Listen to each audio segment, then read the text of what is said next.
하루 종일 아무 말도 안 하고 해가 지는 날이 많아졌어요.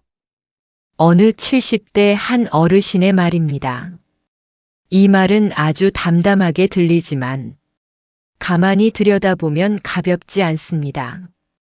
하루가 지나가도록 누구와도 말을 나누지 못한 시간, 그 시간 속에는 노년이 겪는 외로움과 공허함이 조용히 쌓여 있습니다. 혹시 이 영상을 보고 계신 당신도 비슷한 하루를 보내고 계시지는 않으신가요?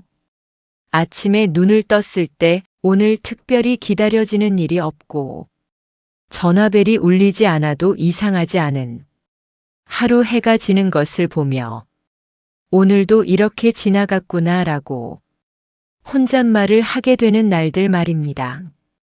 그런데 여기서 한 가지 질문을 드리고 싶습니다. 이런 하루는 정말 실패한 하루일까요?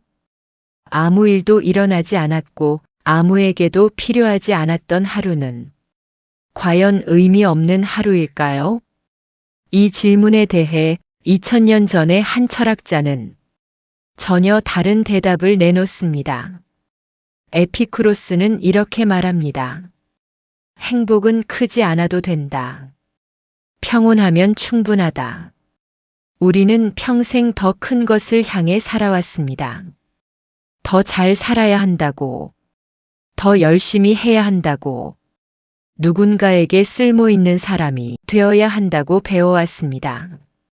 그래서 나이가 들고, 역할이 줄어들고, 하루가 조용해질수록 마음 한구석에서 이런 생각이 고개를 듭니다.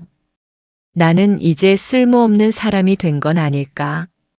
하지만 정말 그럴까요? 정말 우리는 쓸모가 있을 때만 가치 있는 존재일까요? 오늘 이 영상은 바로 이 질문에서 출발합니다.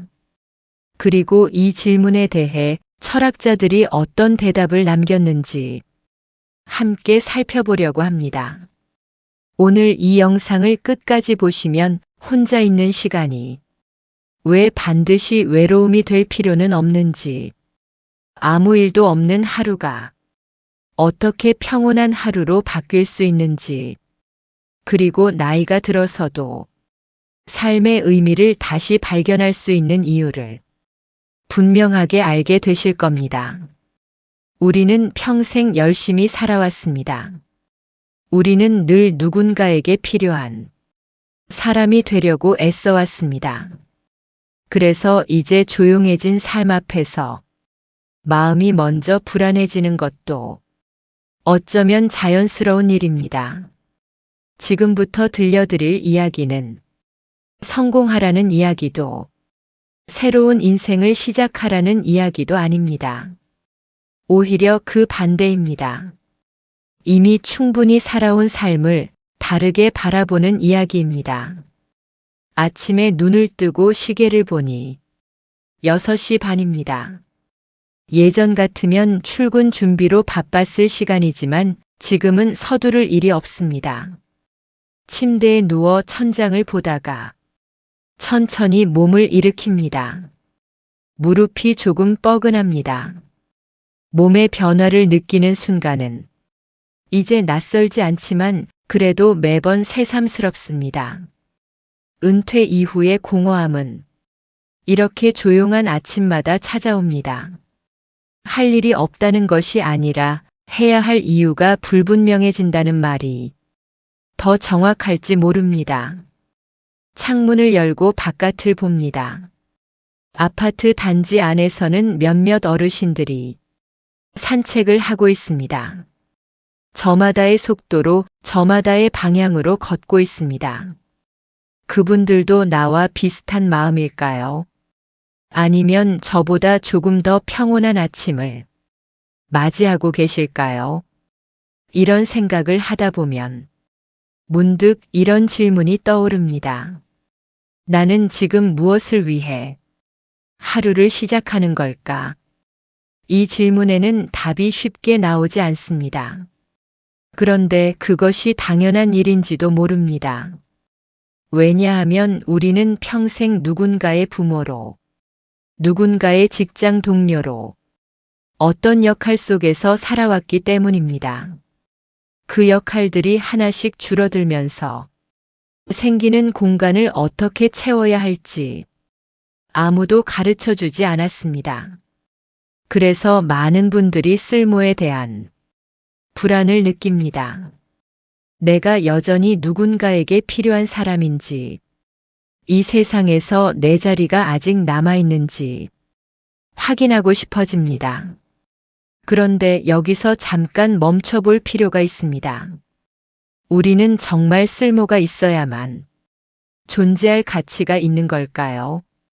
이 질문을 철학자 마르쿠스 아우렐리우스는 이렇게 말했습니다.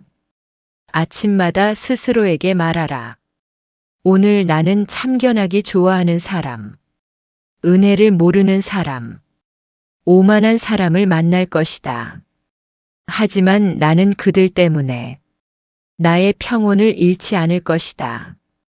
그는 로마 황제였지만 정작 자신에게 가장 중요한 것은 외부의 평가나 역할이 아니라 내면의 평온이라고 믿었습니다. 평온이라는 말은 단순해 보이지만 사실 노년에 가장 필요한 감정일지 모릅니다. 행복한 노후라는 말을 들으면 우리는 무언가 큰 일을 해야 한다고 생각하기 쉽습니다. 여행을 가야 한다든지, 새로운 취미를 시작해야 한다든지, 손주들과 즐거운 시간을 보내야 한다든지 말입니다. 물론 그런 순간들도 소중합니다. 하지만 그보다 더 중요한 것은 하루를 살아내는 마음이 평온한가 하는 것입니다. 특별한 일이 없어도, 누구와 대화를 나누지 않아도 그저 오늘 하루가 무겁지 않은 것, 그것이 진짜 행복한 노후의 모습일 수 있습니다. 에피쿠로스는 기원전 그리스 시대의 철학자입니다. 많은 사람들이 그를 쾌락주의자라고 부르지만 사실 그가 말한 쾌락은 우리가 생각하는 것과 조금 다릅니다. 그는 큰 기쁨보다 작은 고통이 없는 상태를 더 중요하게 여겼습니다. 배가 고프지 않고, 몸이 아프지 않고, 마음이 불안하지 않은 상태. 그것이 그가 말한 행복이었습니다. 그리고 그는 친구들과 함께 조용한 정원에서 대화를 나누며 살았습니다. 화려하지 않지만 평온한 삶이었습니다. 이 이야기를 듣고 나면 조금 의외라고 느끼실 수도 있습니다. 우리는 보통 행복을 무언가를 얻는 것으로 생각하기 때문입니다. 하지만 에피쿠로스는 행복을 무언가를 덜어내는 것으로 봤습니다. 불필요한 욕망을 덜어내고, 불안을 덜어내고, 비교를 덜어내는 것, 그렇게 남은 자리에 평온이 찾아온다고 믿었습니다. 이것은 특히 은퇴 이후에 공허함을 느끼는 분들에게 중요한 통찰일 수 있습니다. 무언가를 더 해야 한다는 부담에서 벗어나 지금 이 순간에 무엇이 의미 있는지 돌아보는 것입니다. 그렇다면 구체적으로 어떻게 하면 될까요? 아주 작은 것부터 시작할 수 있습니다. 아침에 눈을 뜨면 커튼을 열고 햇빛을 잠깐 쬐는 것, 차 한 잔을 천천히 마시면서 그 온기를 느껴보는 것, 창밖을 보면서 나무 한 그루가 바람에 흔들리는 모습을 가만히 바라보는 것, 이런 순간들이 아무것도 아닌 것처럼 보일 수 있지만 사실 이것이 평온을 쌓아가는 방법입니다. 에피쿠로스는 이렇게 말했습니다. 자연이 요구하는 것은 쉽게 얻을 수 있다. 어렵게 얻어지는 것은 헛된 욕망이다. 그런데 여기서 또 하나의 질문이 생깁니다. 평온하게 사는 것만으로 충분할까요? 삶의 의미는 어디에서 찾아야 할까요? 나이가 들수록 이 질문은 더 자주, 더 깊이 찾아옵니다. 젊었을 때는 앞만 보고 달렸습니다. 아이를 키우고, 일을 하고, 집을 마련하고, 그렇게 바쁘게 살다 보니 의미를 묻지 않아도 됐습니다. 하지만 지금은 다릅니다. 시간이 많아졌지만 정작 그 시간을 무엇으로 채워야 할지 막연합니다. 한 어르신은 이런 이야기를 했습니다. 젊을 때는 정신없이 살았어요. 돈도 벌어야 하고 애들도 키워야 하고. 그런데 지금은 오히려 시간이 너무 많아서 힘들어요. 뭘 해야 할지 모르겠어요. 그냥 하루하루가 똑같이 흘러가는 것 같아요. 이 말 속에는 외로움도 있지만 동시에 삶의 의미를 찾고 싶다는 간절함도 담겨 있습니다. 여기서 우리는 빅토르 프랑클이라는 심리학자를 떠올릴 수 있습니다. 그는 나치 수용소에서 살아남은 사람이었습니다.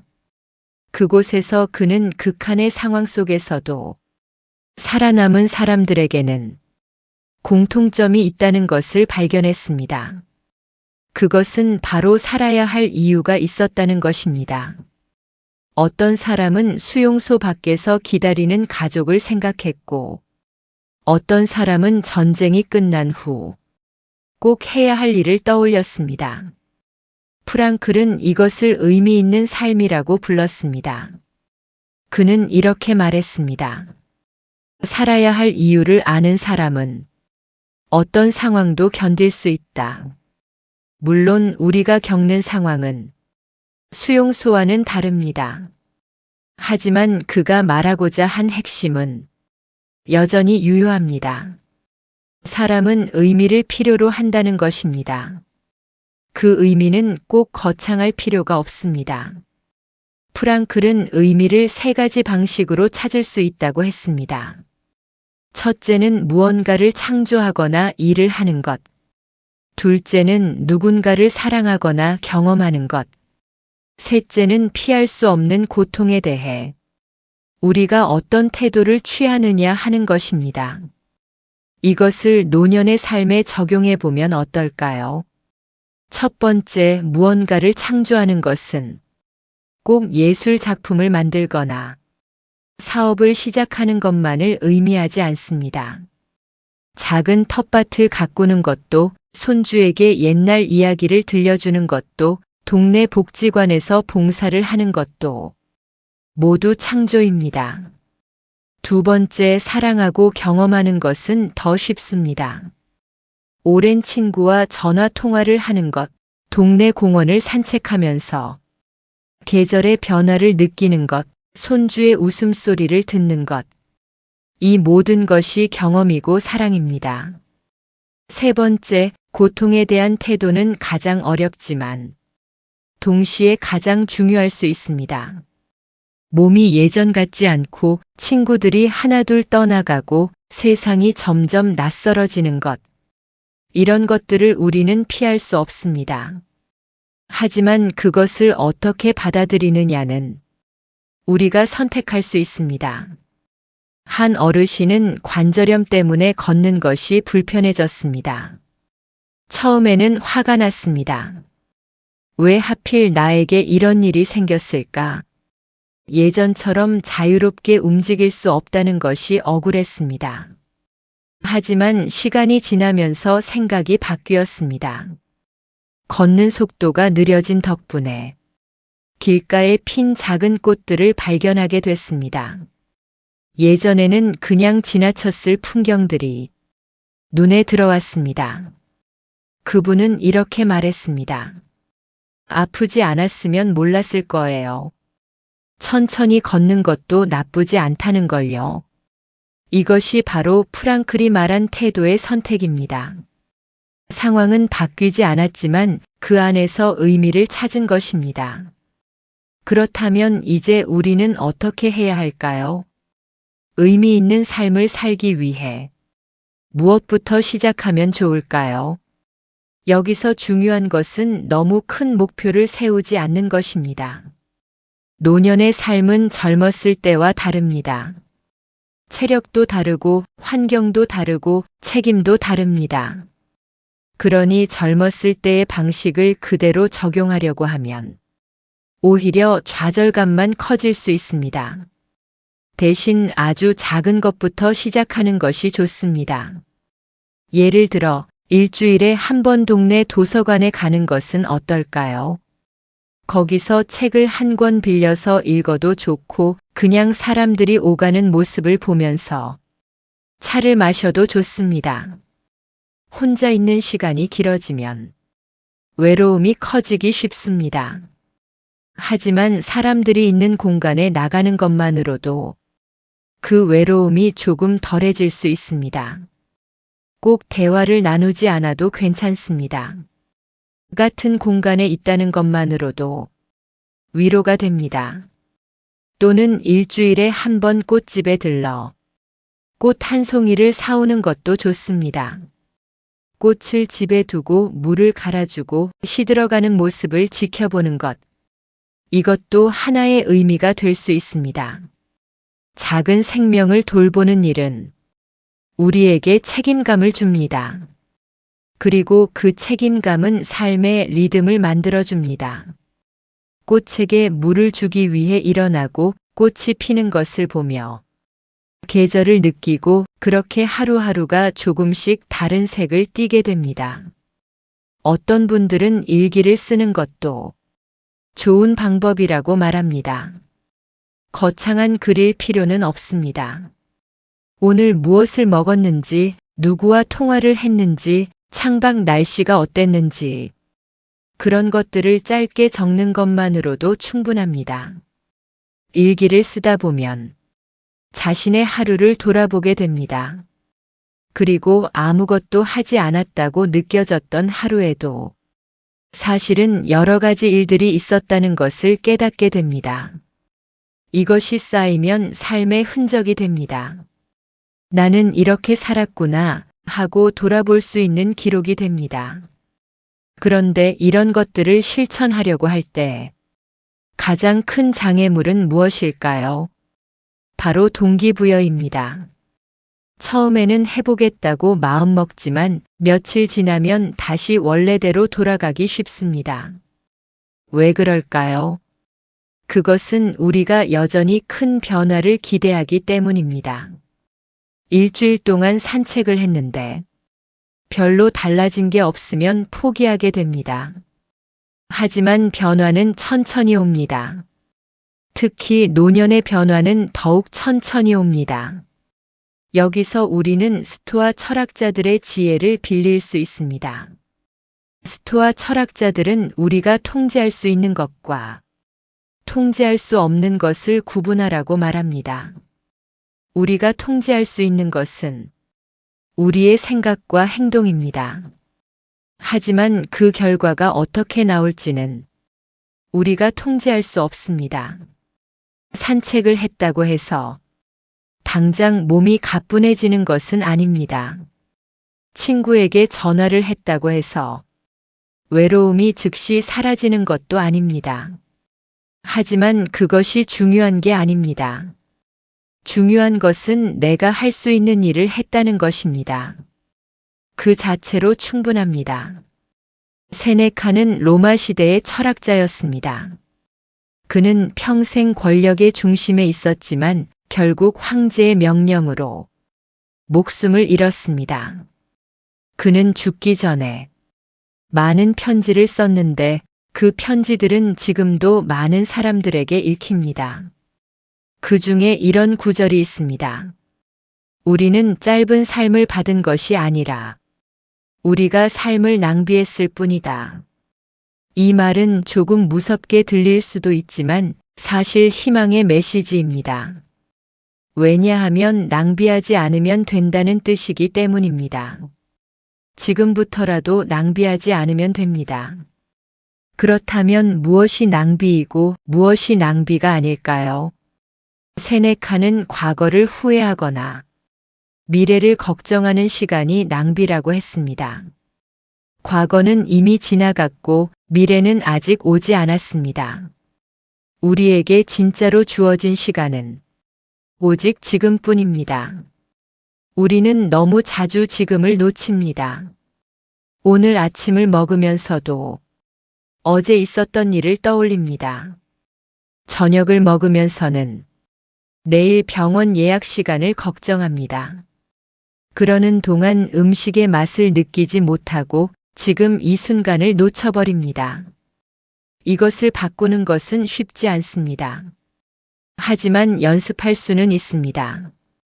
밥을 먹을 때는 밥 먹는 것에만 집중해 보는 것입니다. 밥알의 질감을 느끼고 반찬의 맛을 음미하고 천천히 씹으면서 먹는 것입니다. 산책을 할 때는 걷는 것에만 집중하는 것입니다. 발바닥이 땅에 닿는 느낌, 바람이 뺨을 스치는 감각, 새소리나 자동차 소리 같은 주변의 소음들, 이런 것들을 있는 그대로 느끼는 것입니다. 이것을 마음 챙김이라고 부르기도 하지만 거창한 이름이 중요한 게 아닙니다. 그냥 지금 이 순간을 놓치지 않으려고 노력하는 것입니다. 그런데 가끔은 이런 생각이 들 수 있습니다. 이렇게 작은 것들에 집중하는 게 정말 의미가 있을까? 세상은 빠르게 변하고 있고 젊은 사람들은 바쁘게 살아가는데 나만 이렇게 느리게 살아도 되는 걸까? 이런 생각이 들 때면 쓸모에 대한 불안이 다시 고개를 듭니다. 나는 이제 사회에 기여하는 것도 없고 경제적으로 생산하는 것도 없는데 그냥 편하게 살기만 해도 되는 걸까? 하는 죄책감 같은 것이 생깁니다. 하지만 여기서 한 가지 짚고 넘어가야 할 것이 있습니다.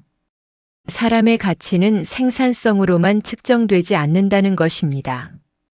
우리는 자본주의 사회에서 살아왔기 때문에 무의식 중에 생산성을 가치의 척도로 삼게 됐습니다. 돈을 많이 버는 사람, 일을 많이 하는 사람, 성과를 내는 사람이 가치 있다고 배웠습니다. 하지만 그것은 사회가 만든 기준일 뿐입니다. 사람이 살아있다는 것 자체가 이미 가치입니다. 숨을 쉬고, 밥을 먹고, 하루를 살아내는 것 자체가 가치입니다. 칸트라는 철학자는 이것을 명확하게 말했습니다. 그는 사람은 수단이 아니라 목적이라고 했습니다. 즉, 사람은 무언가를 위한 도구가 아니라 그 자체로 존중받아야 한다는 뜻입니다. 노인도 마찬가지입니다. 노인은 사회에 기여해야 하기 때문에 존중받는 것이 아니라 노인이기 때문에 존중받아야 합니다.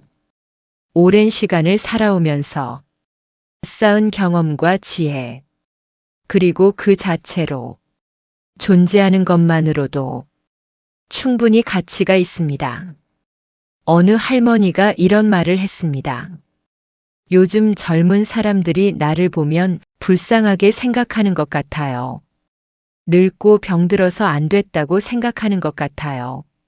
하지만 나는 불쌍하지 않아요. 나는 내 삶을 다 살았어요. 후회도 있지만 그래도 최선을 다했어요. 그게 중요한 거 아니에요? 이 말 속에는 자존감이 담겨 있습니다. 남들의 시선에 흔들리지 않고 자기 삶을 긍정하는 힘이 있습니다. 이런 자존감은 하루아침에 생기지 않습니다. 그것은 자기 삶을 돌아보고 자기 자신을 받아들이는 과정을 통해 천천히 만들어집니다. 그 과정에서 중요한 것은 자기 연민에 빠지지 않는 것입니다. 자기 연민은 자기 자신을 불쌍하게 여기는 것입니다. 나는 왜 이렇게 됐을까? 내 인생은 왜 이 모양일까? 이런 생각에 빠지면 점점 더 우울해집니다. 자기 연민은 도움이 되지 않습니다. 과거를 바꿀 수 없기 때문입니다. 대신 우리가 할 수 있는 것은 자기 수용입니다. 자기 수용은 있는 그대로의 나를 받아들이는 것입니다. 나의 한계도, 나의 실수도, 나의 후회도 모두 나의 일부로 인정하는 것입니다. 완벽하지 않아도 괜찮다고 스스로에게 말하는 것입니다. 이것은 체념이 아닙니다. 오히려 현실을 직시하고 그 안에서 할 수 있는 것을 찾는 것입니다.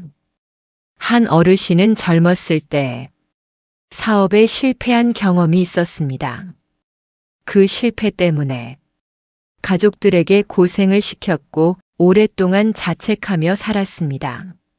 하지만 70대가 되고 나서 생각이 바뀌었습니다. 그때는 그게 최선이었어요. 나도 열심히 했어요. 잘못된 선택이었지만 그게 나를 더 강하게 만들었어요.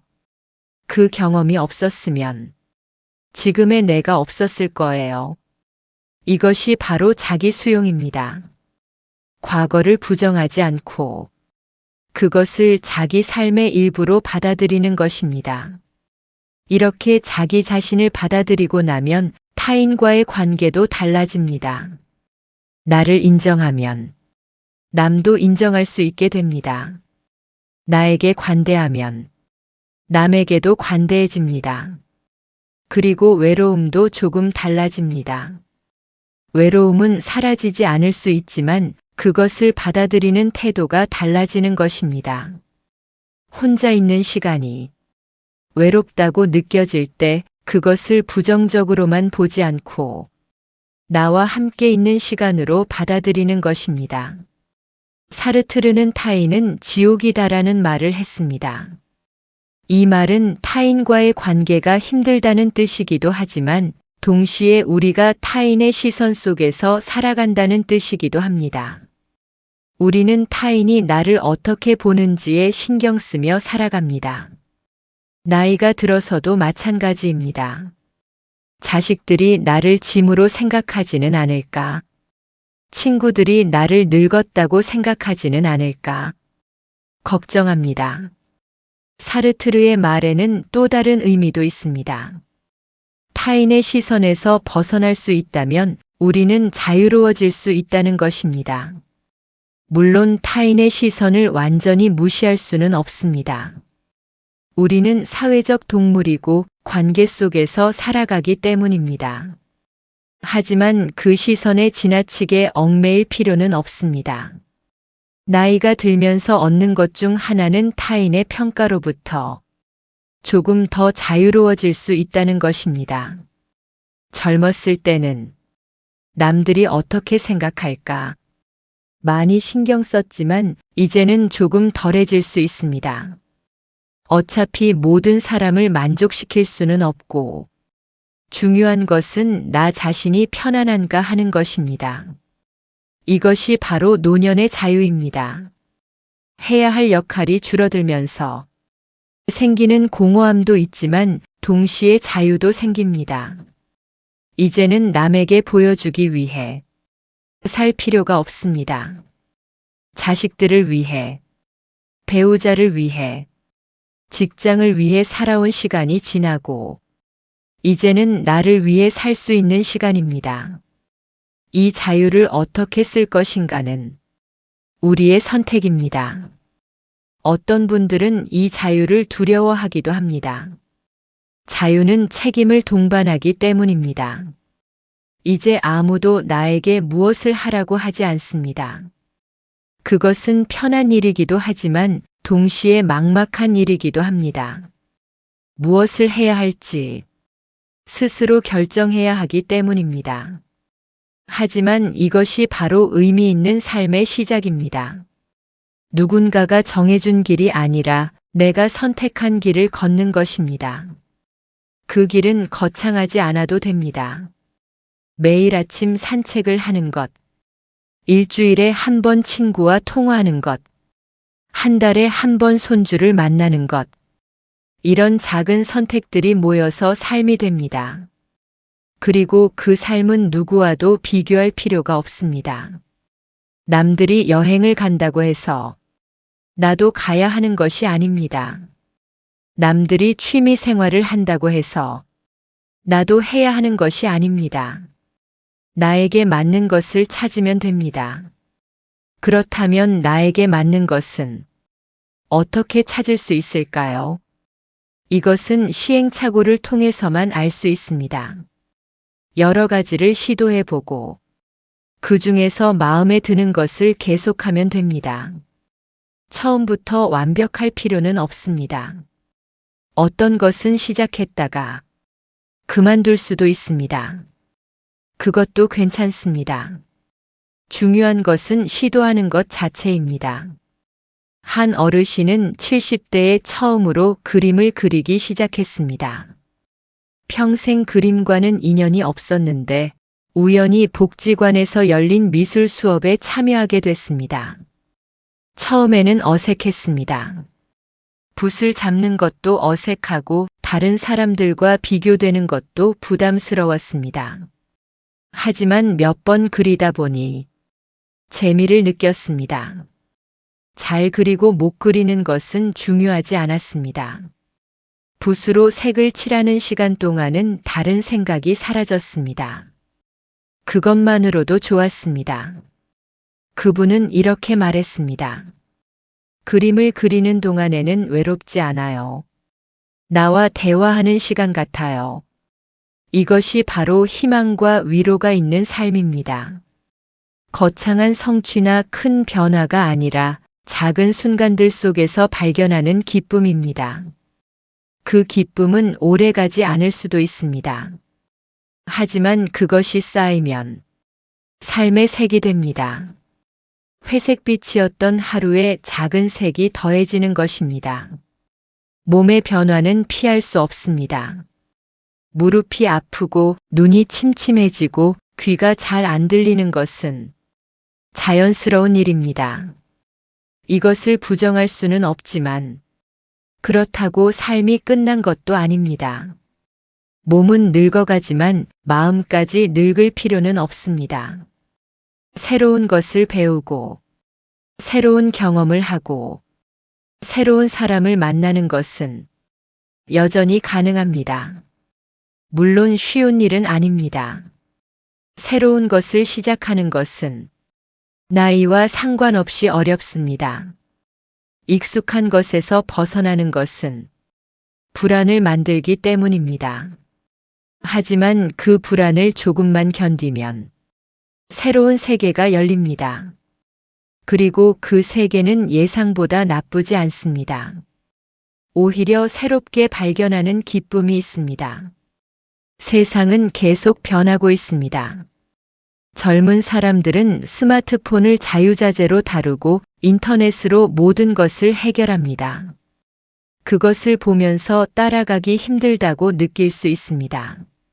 하지만 모든 것을 다 따라갈 필요는 없습니다. 내가 필요한 것만, 내가 하고 싶은 것만 배우면 됩니다. 손주와 영상 통화를 하고 싶다면 그 기능만 배우면 됩니다. 사진을 찍고 싶다면 카메라 앱만 익히면 됩니다. 완벽하게 알 필요는 없습니다. 기술은 도구일 뿐입니다. 그것이 우리를 지배할 필요는 없습니다. 필요한 만큼만 사용하고 불편하면 사용하지 않아도 됩니다. 중요한 것은 기술이 아니라 그것을 통해 우리가 무엇을 하고 싶은가 하는 것입니다. 누군가에게 보여주지 않아도 괜찮습니다. 조용히 자기 속도로 살아가는 삶도 존중받아야 할 삶입니다. 내일도 해는 뜰 것이고 그 하루 역시 완벽하지 않아도 괜찮습니다. 평온하면 충분합니다. 소중한 당신의 하루가 평온하길 바랍니다.